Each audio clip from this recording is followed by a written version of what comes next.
Thank you for listening. Thank you for watching. Please like, share, and subscribe. Comment below if you're so motivated to do so. This is Wonders of a Black Woman. Well, Tasha K did an in-depth interview with Queen of Kings after she was exposed to not be telling the full truth, lying, exaggerating her relationship with her husband. My take on the interview is the following.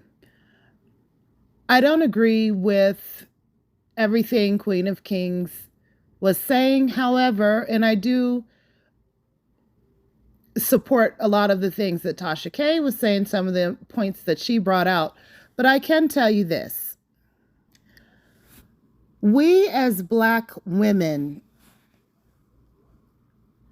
have to shoulder the burden of giving birth and dealing with the father of these children where the relationship don't work out, and most likely the woman and her family is left with the burden. Some important things that she brought out was dealing with postpartum and hormonal challenges. That is an issue on top of the arguing and fighting with the father, having to have this innocent life that you're responsible for that's depending on you. And you don't have time to break down.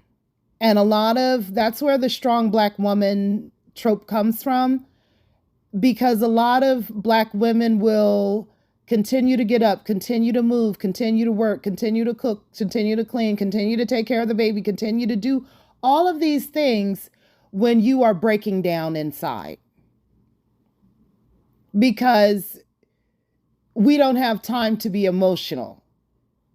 So you're dealing with a situation where you are hurt, but you have to pretend as though you're not hurt. You have to pretend as though you're not hurt that the relationship didn't work out. And in some case, the guy's cheating on you or beating you or not financially supporting you as much as is needed. And you have to pretend as though this isn't hurting you, that these things are happening to you, because you still have to be responsible for these children.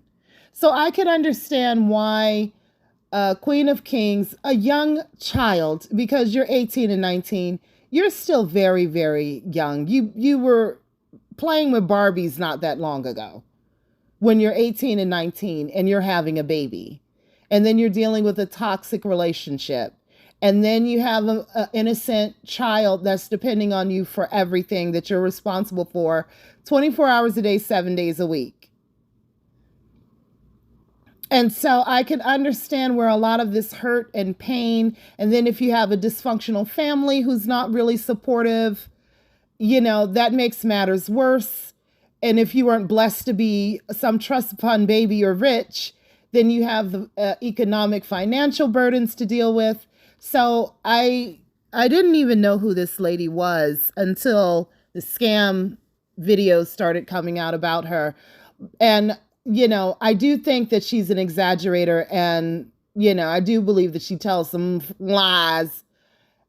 But at the same time, when she did this interview with Tasha K, as a woman, I could see her pain, because a lot of times when people lie, they are putting up a wall. When they lie, they are putting up a wall because they don't want you to see the truth. So when I started looking around about this lady and her social media presence, I'll have to say I saw some really people are really going in and twisting the knife on this girl. But that's what happens when you put yourself out there on social media. People will say all kinds of they will criticize you from every follicle on the top of your head to, the skin on the bottom of your toes. They will pick you apart And sometimes people are so viciously picking someone else apart is because there's some sort of pain or some sort of insecurities that they're having within themselves. Um, Black men in general, the ones that are good dads, they are damn good dads. The ones that aren't, that basically have children, walk away, wipe their feet on the doormat out, and never look back. I mean, a lot of us can relate to fathers that may have walked off. Some of us can relate to fathers that have been there. But the burden that the woman shoulders from having to do everything all by herself. Now, some people can say, well, she should have picked better. She should have picked a better husband. She should have picked a better mate. A lot of times, it doesn't matter. I've known people who did everything right through the church, through the planning, through the waiting, through the no sex before marriage. You could do all of that and still end up with a person that turns out to be a deadbeat. You can do all of that, and it's not until you start having children with that person do you start to see certain parts of them coming out that you didn't see before because they weren't a father before. So you have a lot of people running around with traumas and pain that are men. Men hurt too. Men are in pain too. And that can sometimes manifest once they start becoming a father. And it's really unfortunate, but, you know, this lady, she's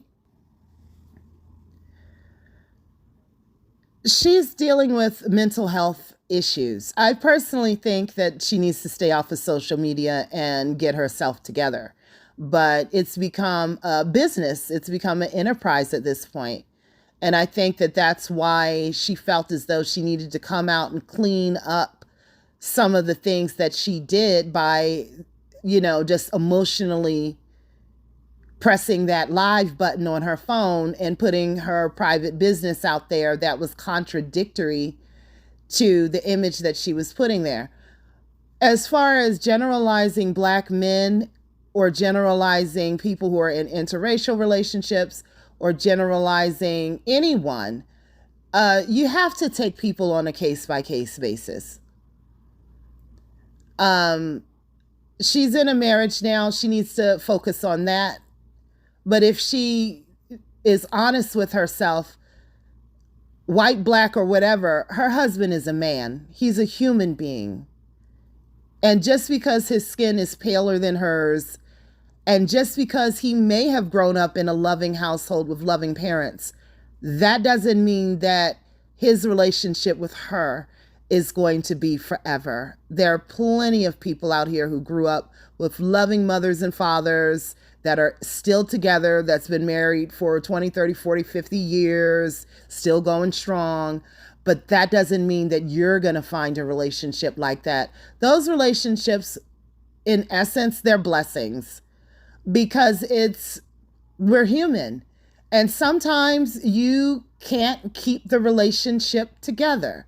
But when there are children involved, you should have enough respect for their innocence to raise them with positive self-esteem, to raise them in love and respect.